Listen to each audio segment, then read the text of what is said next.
हम आपको नंगा कर देंगे, अगर हिम्मत है तो नंगा करके बताइए। यह किसी गले कूचे की लड़ाई नहीं, बल्कि जगह है जम्मू कश्मीर विधानसभा।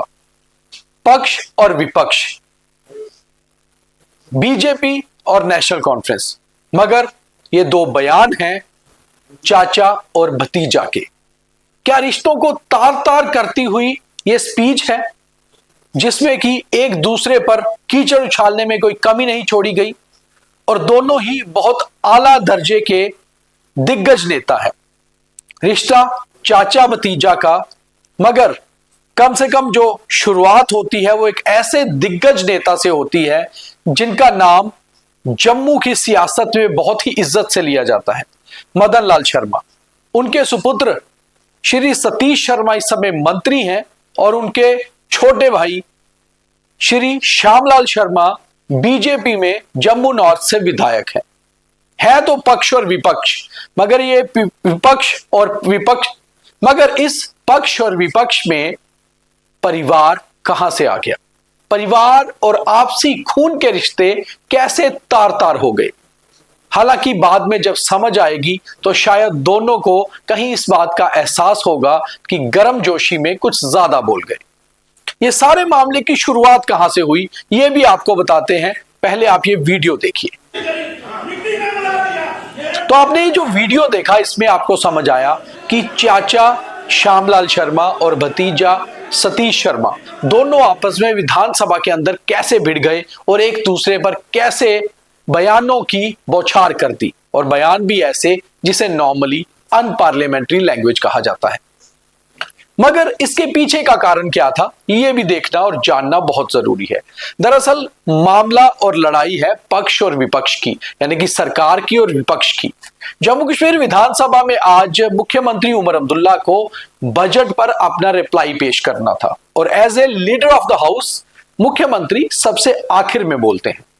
उससे पहले leader of opposition Sunil Sharma ने अपनी भाषण दिया, और जब आखिर में मुख्यमंत्री बोल रहे थे तो उन्होंने, हालांकि उमर अब्दुल्ला बहुत ही सीजन्ड और सुलझे हुए पॉलिटिशियन है, वो नॉर्मली बिलो द बेल्ट कुछ नहीं बोलते, मगर शायद वो स्लिप ऑफ टंग था, या फिर इंटेंशनली वो कटाक्ष करना चाहते थे कि उन्होंने विपक्ष को कहा कि शायद एलओपी साहब का लहजा कुछ बदला बदला सा नजर आ रहा है।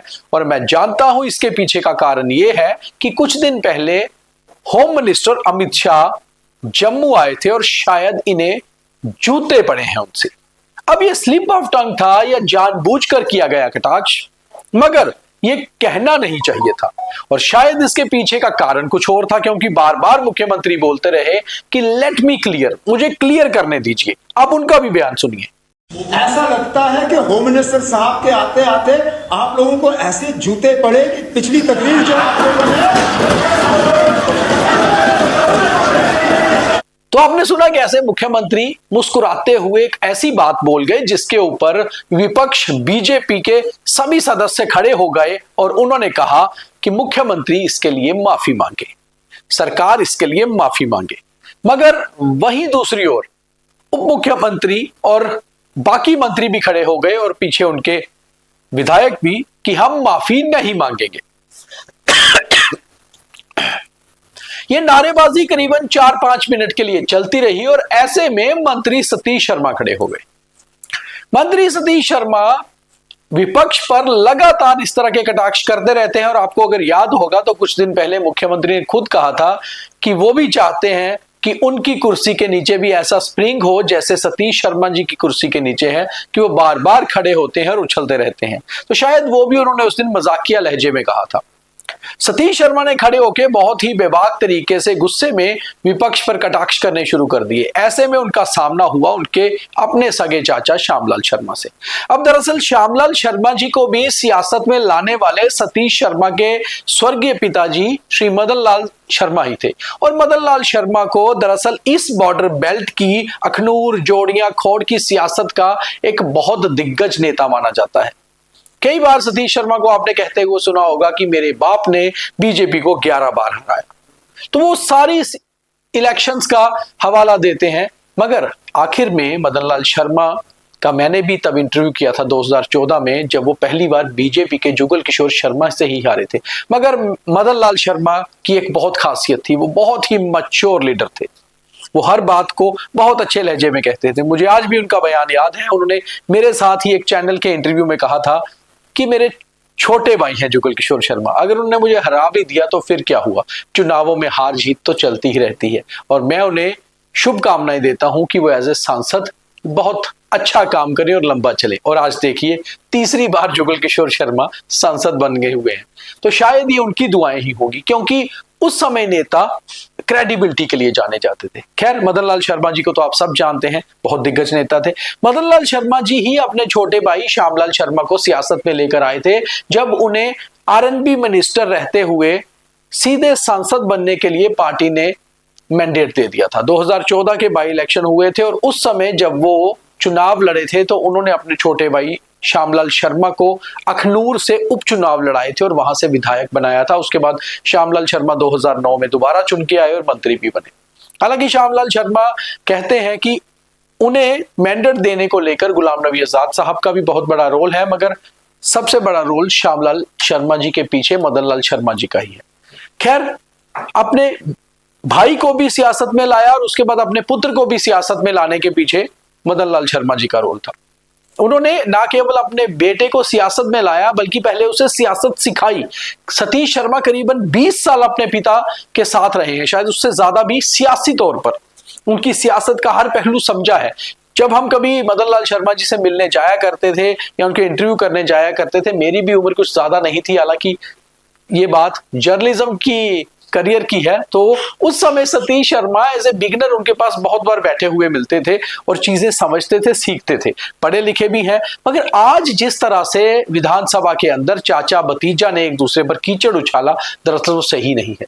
शायद सतीश शर्मा ये विपक्ष को कह रहे थे कि हम आपको नंगा कर देंगे, और श्यामलाल शर्मा ने भी अपने भतीजे को नहीं कहा कि नंगा करके बताइए, उन्होंने भी सरकार की तरफ कहा। मगर जब बात चाचा भतीजा की एक परिवार की हो रही है तो फिर वो शब्द अच्छे नहीं लगते। वो मर्यादाएं जो हमारे डुग्गर समाज में, हमारे डोगरा फ्रेटर्निटीज में, हमारे सनातन धर्म में, हमारे भारत में रहती हैं, वो मर्यादाएं कहीं नीचे होती नजर आती हैं।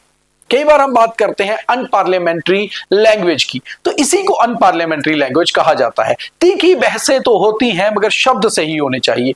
मगर जब हम इस खबर के पीछे तक जाते हैं तो जो उमर अब्दुल्ला साहब ने शब्द कहे कि शायद आपको होम मिनिस्टर साहब से जूते पड़े हैं, तो वो भी शायद किसी और कॉन्टेक्स्ट में कहना चाहते थे, मगर स्लिप ऑफ टंग ऐसी हो गई कि वो शब्द निकल गया। उसके बाद लगातार मुख्यमंत्री ये कहते रहे कि मैं इसको क्लियर करूंगा, मैं क्लियर करना चाहता हूं, मगर वो कर नहीं पाए। हालांकि एलओपी भी एक यंग लीडर है और मुख्यमंत्री भी एक यंग लीडर है, दोनों की ऑलमोस्ट एज में भी ज्यादा डिफरेंस नहीं होगा, मगर दो यंग लोग होश ना खो बैठे जोश में, ये बहुत जरूरी है। और शायद सतीश शर्मा जी को भी ये समझना होगा कि वो एक मंत्री हैं, वो भी कैबिनेट स्तर के, तो उन्हें बार बार नहीं उठना चाहिए, उन्हें हर चीज पर रिएक्ट नहीं करना चाहिए। और जब आप मीडिया के साथ बात करते हैं तो आप कुछ भी रिएक्ट करिए, चल जाता है।